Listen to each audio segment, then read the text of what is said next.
I needed to make a video. It's been a rough day. Some things that were on my mind. Um, it probably helps to whoever, tool off of whatever investigation that they were doing, get some confirmation, probably get some whereabouts about where my state of mind probably was at that time.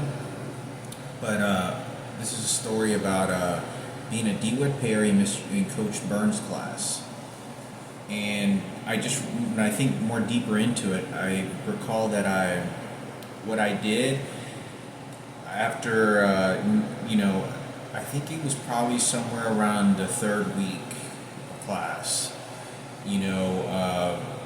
and I noticed something, because I didn't communicate with the class clown, which was Armando Alvarez, which is in the very left corner of the class, and he sat in there after like a month of class, and or a couple of weeks or something like that. But I didn't actually communicate with a lot of people. I talked chitter chatter a little bit here and there, but I was a little bit more toned down than all the other kids. And I recall looking at Coach Burns, and he stayed very still, and all this movement is going on, and I noticed that he never made eye contact, but he looked like he was paying attention to me, and I knew that he was paying attention, like the sense of, making the observation of something in just the entire class. But the way that he did is he let all these kids, because they used to kind of crouch around his desk or something like that, and they would be, "Oh, what are you doing? Hey, Coach Burns," because he was very approachable to the kids. He was probably favored among a lot of the other kids, teenagers in class. But I did notice that, and I waited, and I was very observant, and I was in 7th grade history class, and I waited, and this is after he said something, and I think I want to say it didn't take me long to figure something out, that I felt like this person might be he's doing more than the history class and just looking for a free paycheck. There was something else going on, and it had possibly something that didn't really, it wasn't like homosexual or predator sex with kids. It wasn't none of that. It was just something else was going on. And I think I waited until the last couple of weeks of class, and I saw him talking to a bunch of kids, and there were it was a class every day you went to, and there was like paper planes being thrown in the scare, and the in the air, and people were joking and laughing. And I noticed that when I approached his desk, I spoke to him a couple of times, because I was on the football team and he was the coach on the Lions, who were our teams called the Lions, the Rams, and was it the Lions, the Rams, and I think the Eagles, or something maybe. I don't know. I know there was the Lions and the Rams, and I was on the suckiest team. I was the worst team. But anyway, I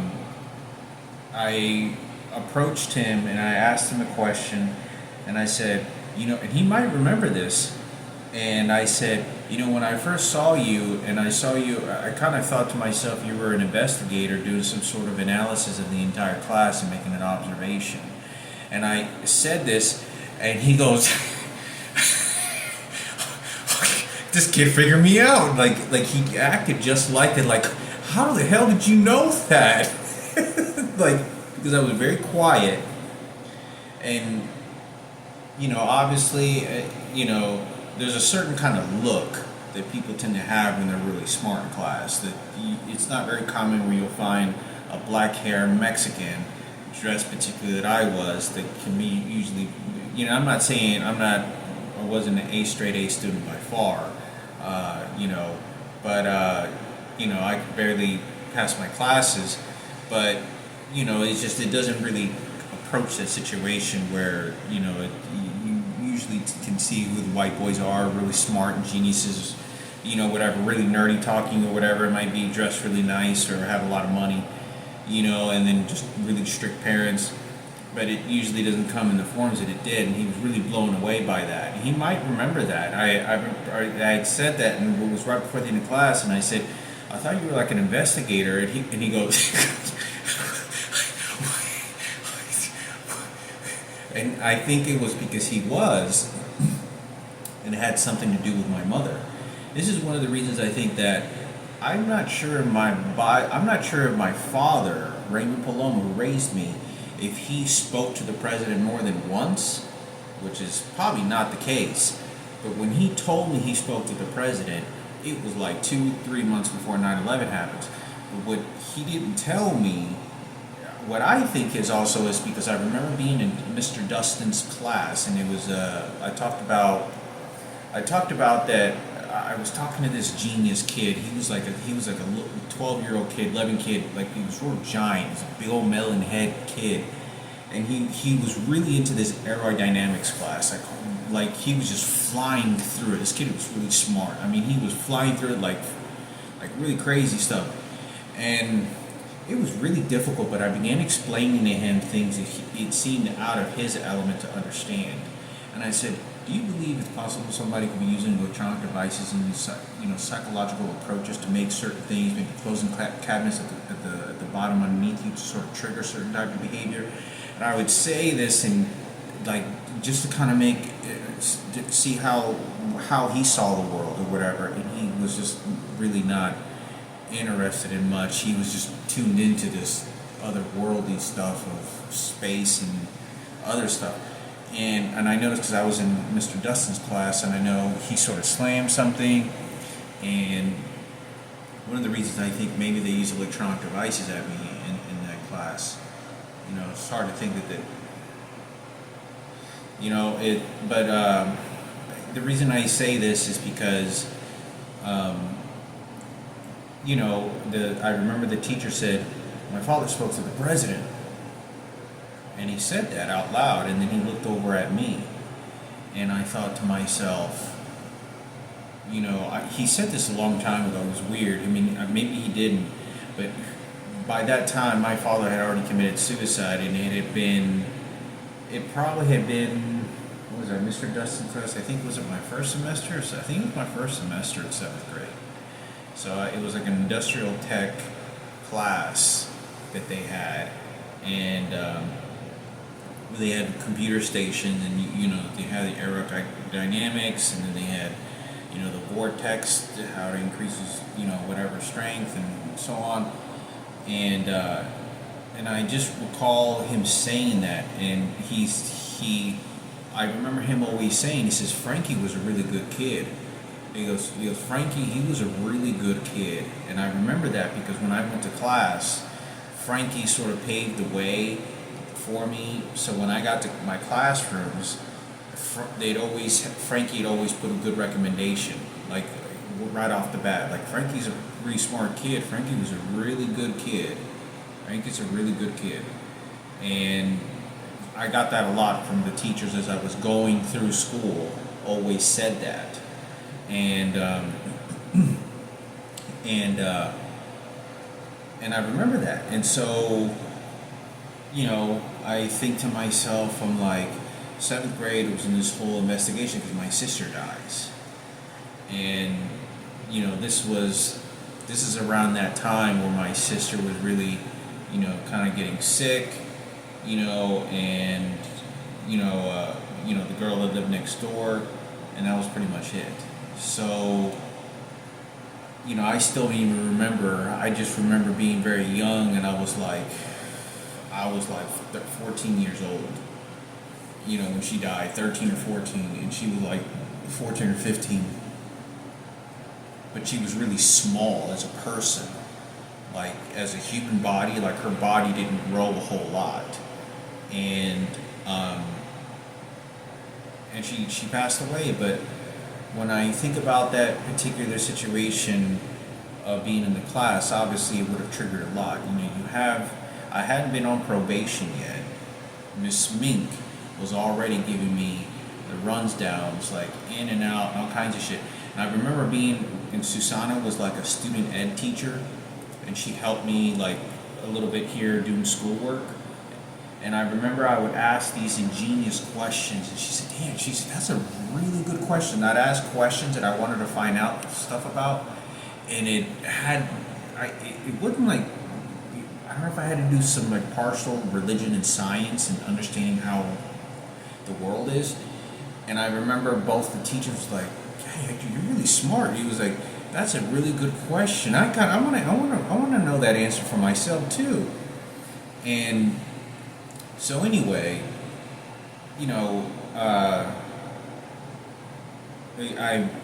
think to myself, I'm like, you know, there could have been some higher level because of investigation. Because by this time, I don't know what could have triggered an investigation from my mother. Because my mother had such a low, it's like the minute my dad committed suicide, you know,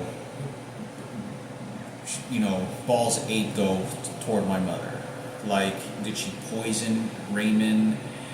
All this crazy shit, like really bad. And my mother gets put under investigation. And, you know, it was wild. It was wild for me to think that any of this stuff was happening because I knew he was investigating something, and that's why I waited at the end of the class and toward the end of the semester to finally say something because I kept making an observation. I know he'd be typing, and he was just like, I could tell that he was observing my behavior and making a report or something, and that's exactly why I waited till the end of the year. And his character resembled a lot like Frankie. Like the body build, the sort of eye look, the sort of behavior reminded me a lot of Frankie. Very, very close to Frankie behavior. Body shape, sort of the way that Frankie was. A little bit, you know, closer to him than a lot of other people. And so this is one of the, you know, I don't know, you know, because when I'm making this conversation, I'm thinking through my mind, you know, my father, you know, what is it in this suicide situation? Go walk through the hospital. Ken and Sarah went and threatened my mother, and then they threatened my mother again inside the hospital. You know, they know about the rapes, and they're not saying anything. The other investigators know about Miguel, but they don't know about the others. So it goes on with all the situation, but you know, it's overwhelming. The way that I feel that my mother processed this stuff, it is just the will of trying to live and survive. Just the will to live and survive and do good because you can't do any good if you're not alive. And even if you have to do bad to do the good at the cheapest levels because people are just taking all your resources. You are dumping a little child's body. You are having another child in a different city. You're taking care of an alcoholic man. The guy is gay, but you're having to sleep with him every once in a while. You know, my mother and father were sleeping in different beds the last year. My mother was sleeping on the couch whenever I was, like the last year of their marriage. The last year of their marriage, you know, they were sleeping on, my mother didn't want to sleep on the bed anymore. She was sleeping on the couch. So I say that I think it's important for me to say something because, you know, it's a tragedy. It feels so worthless to the degree that anything can be done about it. I just do this in the sense of like, you know, for Frankie that, you know, because they took everything. They took, it's, there's nothing. The Hollywood world and all these pigs that showed up, they're going to keep making excuses. You got the wrong criminal. You should have went after the people that were claiming to be heroes, and you just want to feel sorry for them because they did it. You know, the ingenious did. You know, the penitentiary and the dog cage, they know where to put it. You want to feel sorry for some white little old bitch that thinks that she was a nice little old lady. No, that's not what the case was.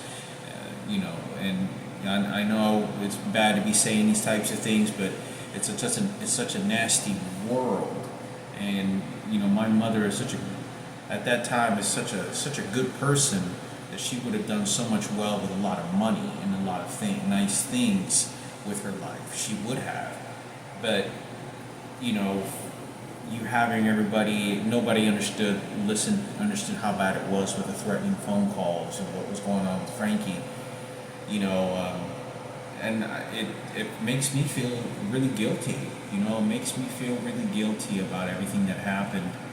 You know, because it makes it look like I was just shrugging everything off, and that's not the case at all. Like,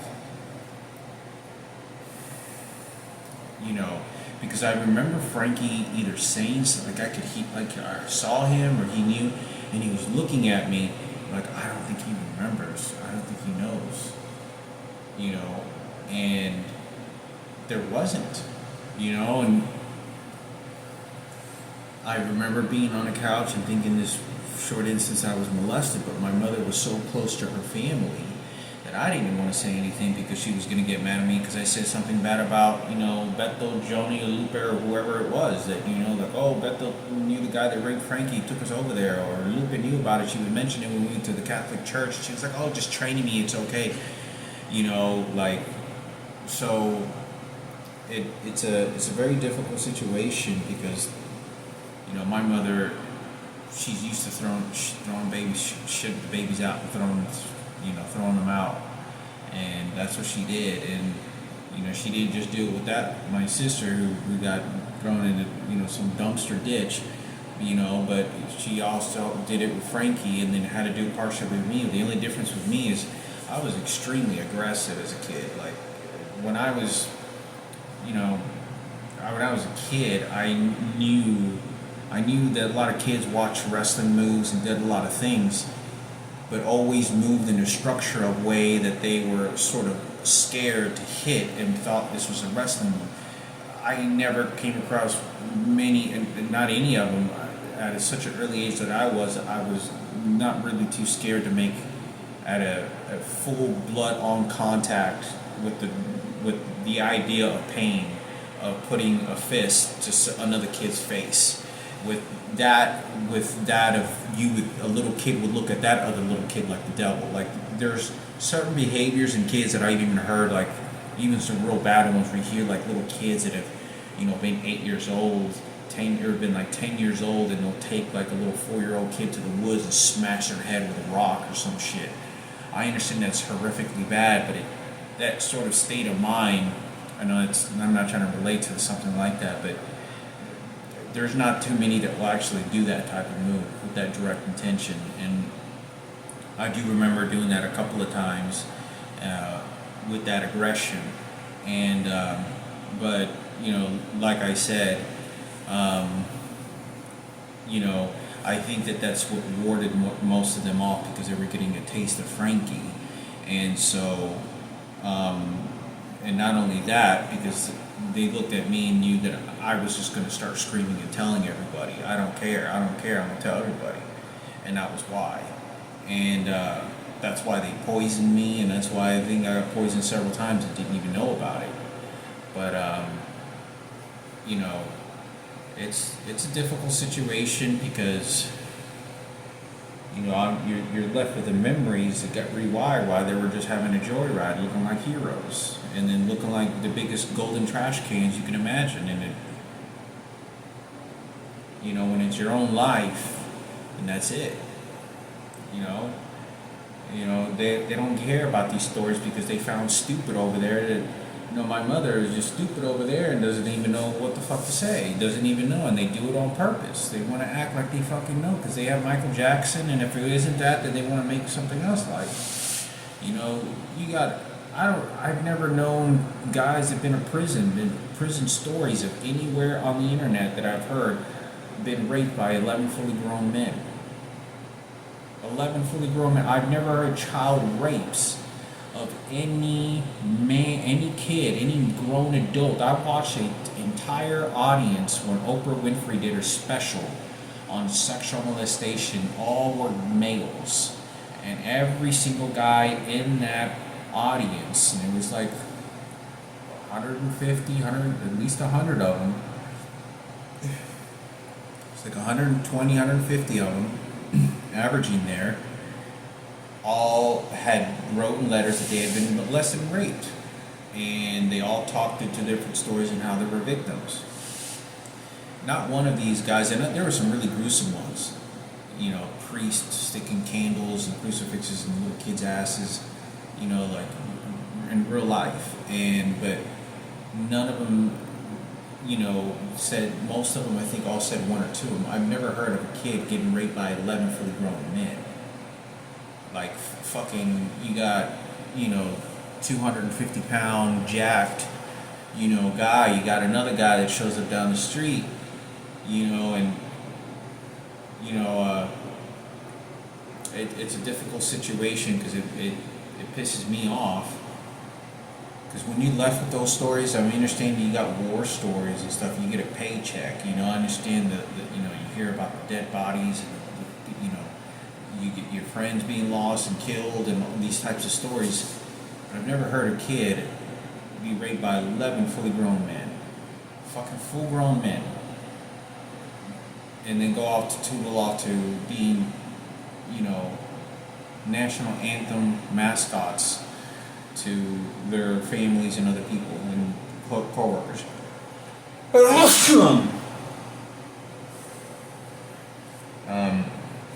Never heard of anything like that. So, the idea is that, they know how to want you to feel sorry for them because it's just life passes by and dreams are supposed to happen in dreams and this shit, and I don't believe that. I think that if you're going for something in life, it's not going to be a keynote. DJ Keynote feels sorry because his dick was transgender, hidden secret. His daddy's a sheriff, he's just staying in his room all the time, it's bullshit.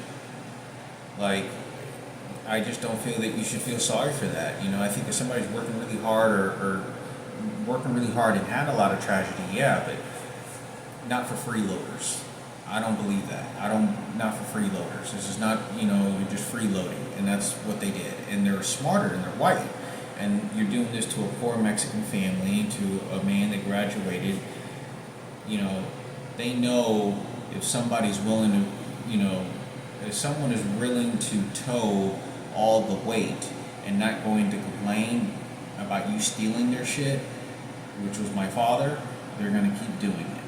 And they're not going to care because they know you're just going to keep towing them, and then you don't care until you die. And that's what Sarah and Kim did, and they did this such a mastermind because they know they want everything to be redirected at them in anger and frustration. That's suicide. That's what you want. That's what's exactly going right in the plan.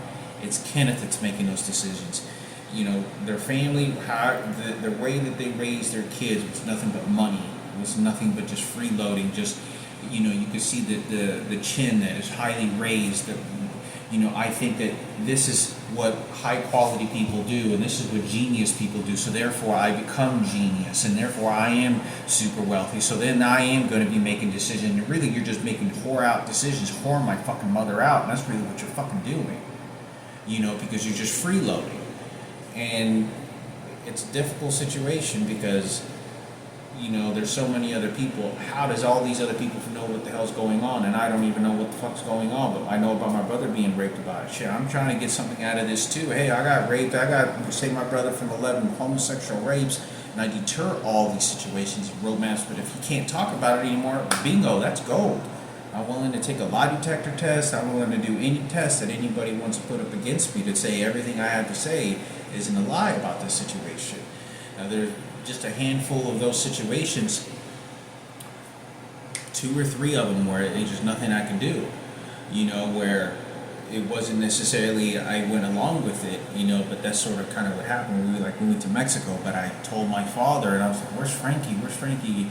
And then I was like attacking my mother because my mother was hitting Frankie. I was like, no, Frankie, we got to go through this together. We're bathing in a tub of blood, pure blood. But, it's a tough situation because, I'm such a deterrent in all this, and who's having, buying 1,000 records before he gets cancer, before he's a hero again, before he's a trash can again, and then the other brother goes to the Marines and all this. That's exactly what my father and mother used to tell me in the very beginning when I was a kid. It's dangerous. My mother did not like having friends.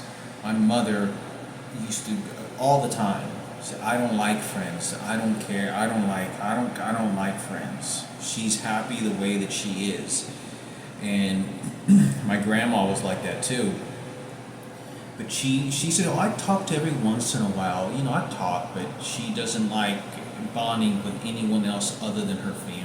She doesn't like doing this whole girls' night out with champagne. She does not like that. And my father was the same way. He did not like having guy come over friends. We went over to a guy once in a country land, and it was like some Mexican people and a Mexican lady, and he liked doing that every once in a while, having some beers and then talking. He never felt more comfortable than when he was around Mexican people. Every time we went swimming, he'd gravitate to like the wetbacks and say, "Hey, how's it going, man? How you doing?" "Yeah, I know what's going on in the world."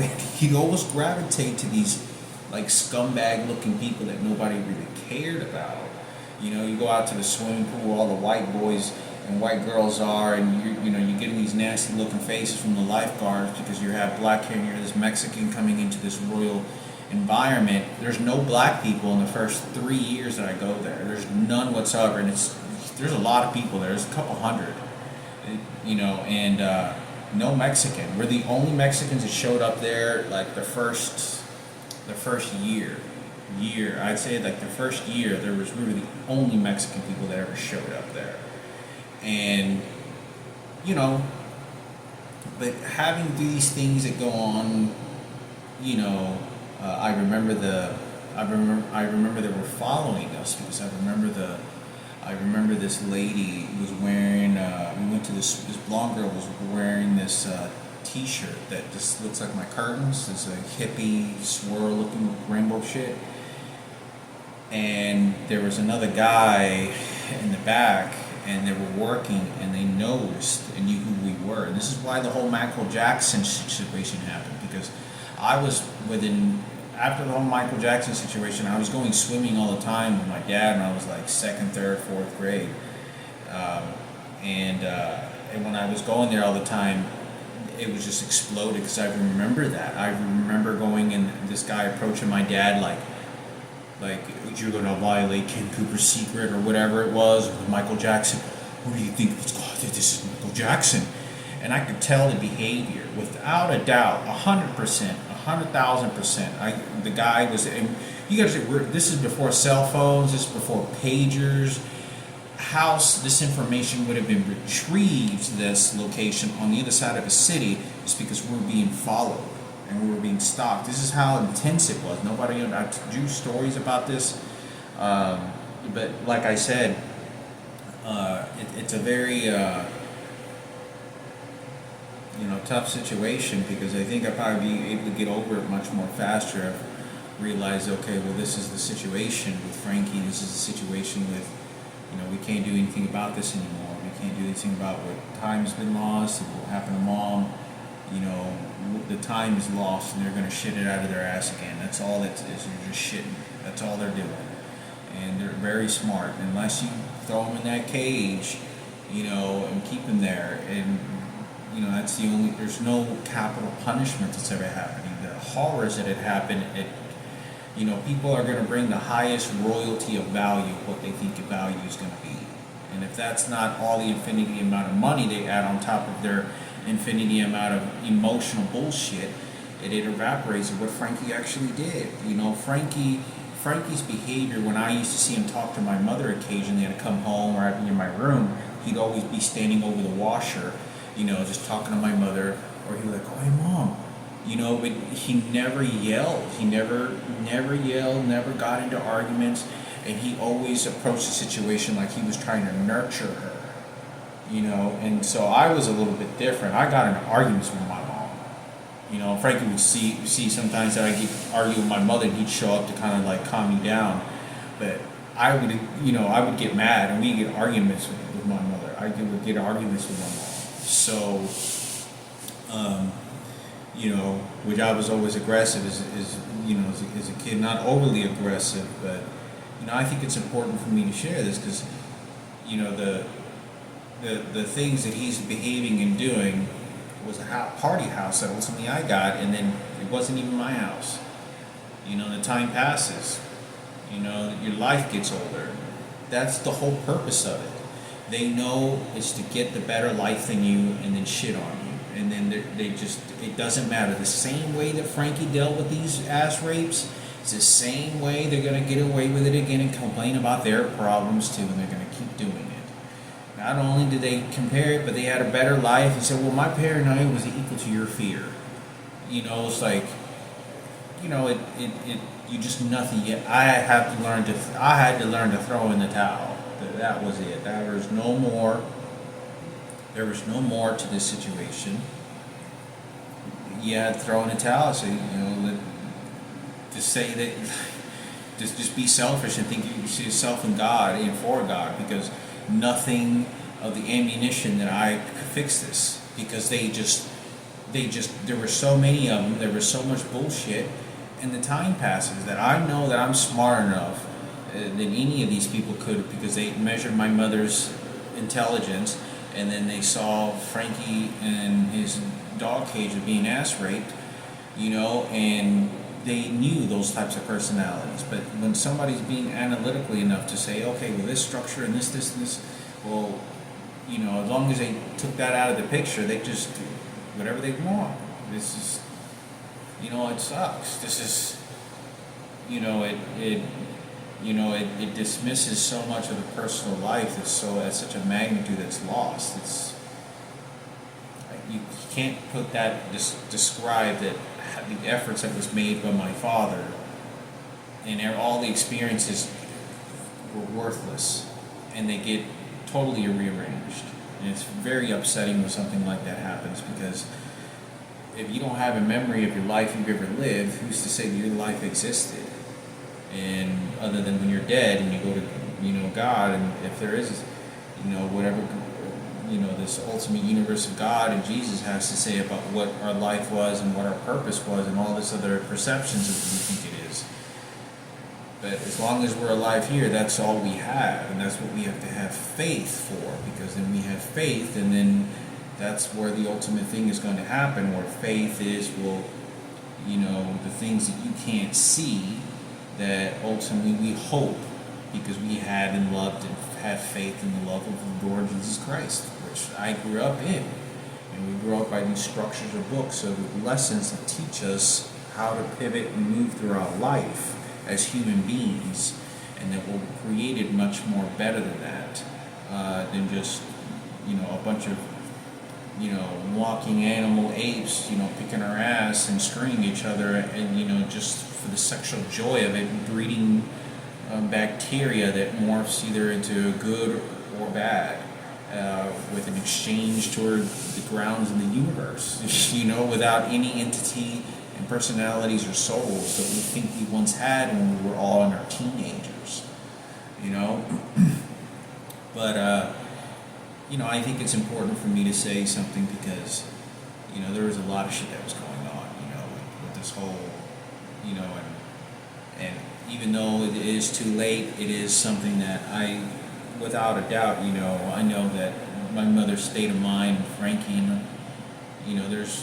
it's just not going to be good. Even if Frankie was for somehow healthy, to be shunned like that in front of the celebrity world, I don't care who you are, it's really bad. You're always going to have Michael Jackson singing those songs, and it was just to abuse you. It was just to abuse mom, and really Michael Jackson goes over there. No, Heroes goes over there.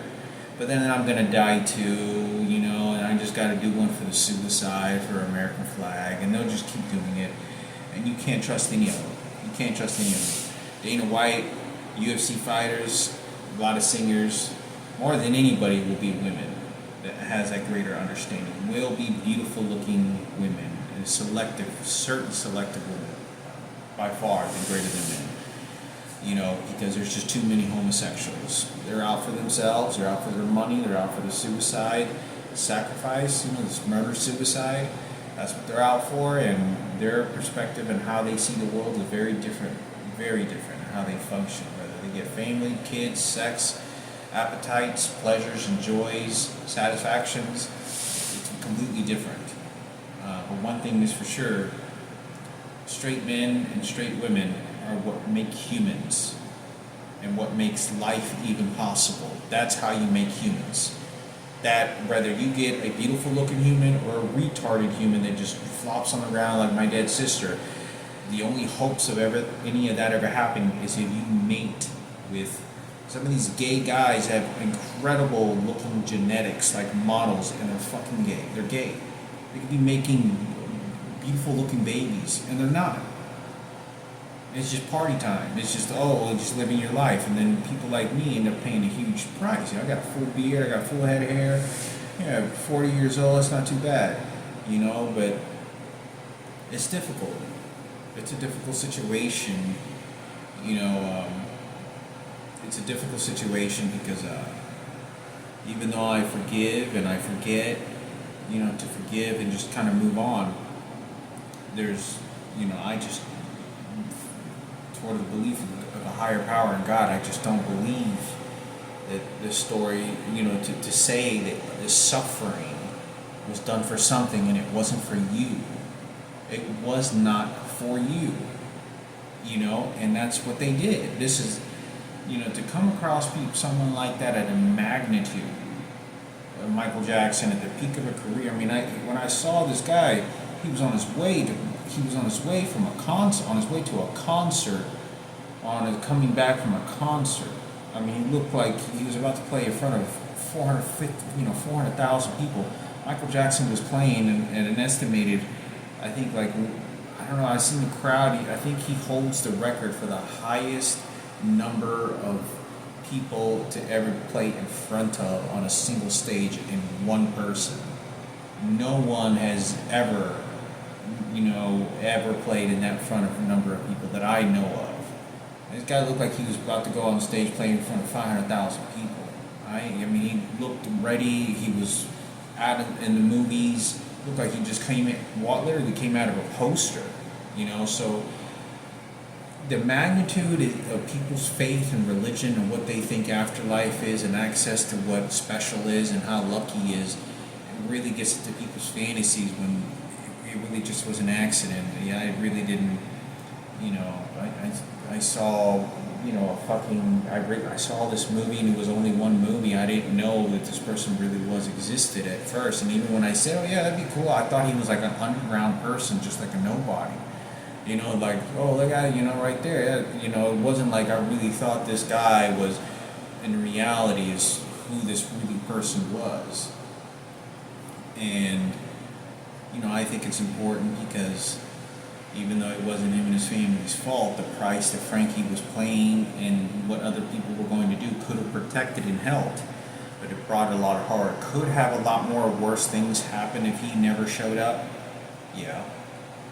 Could have, and could happen to me because at least you had some attention. People are aware of other people's beings and surroundings at all given times and sense that. Whether they're up to good or not, they make a reaction, and then if someone else makes a reaction, you're more likely to get caught. As opposed to if nobody ever knows anything about it, your likeliness of ever finding any light into that darkness is never going to happen. But it's a difficult situation because, you can't turn it's I guess in a way you could say exchanging his suffering and storytelling what had happened to say that it did happen. Before they get on their yachts and they, have their $1 million rides in the houses and lived a good life. It's a very, very awful price, and 'cause my mother's doing that shit to me. She does that to me.